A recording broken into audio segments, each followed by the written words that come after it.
Alors, on va se retrouver par rapport à la dernière fois, en fait, sur notre marché spot de trading sur la plateforme Binance, pour lequel on a déjà vu l'interface, on a vu le carnet d'ordre, on a vu les différentes paires, le graphique superficiellement, et les différentes façons de faire du trading, on va dire les différents marchés de trading qu'on a vu la dernière fois, de spot, le margin, mais aussi les produits dérivés avec les contrats perpétuels.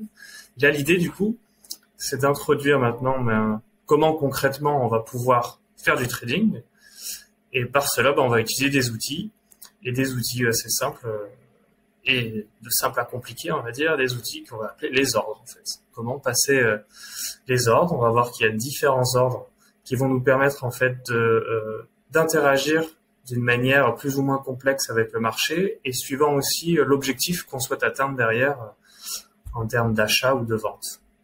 Bien.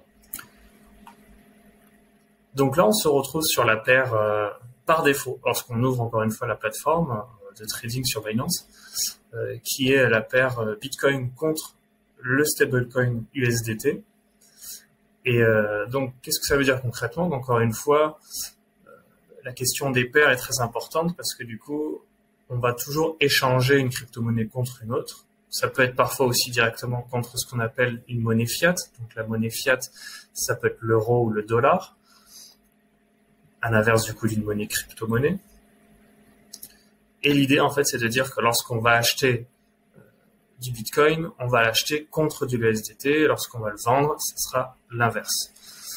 À partir du moment où on se retrouve du coup face à cette interface et qu'on a préalablement rechargé son compte Binance, donc c'est ce que j'ai fait juste avant d'ailleurs.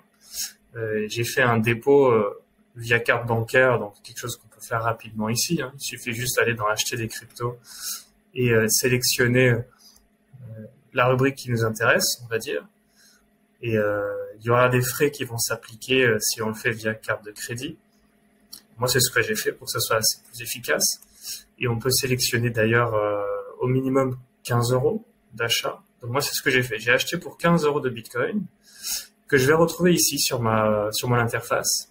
On voit ici que j'ai une disponibilité de 0,305, etc. de Bitcoin. Donc ça, c'est la partie aussi intéressante des crypto-monnaies. C'est la possibilité d'acheter en fait des unités d'une crypto-monnaie. Jusqu'à la plus petite unité de crypto-monnaie. Par exemple, dans la bourse classique, on va pouvoir certainement acheter une action et rarement, ou alors là, du coup,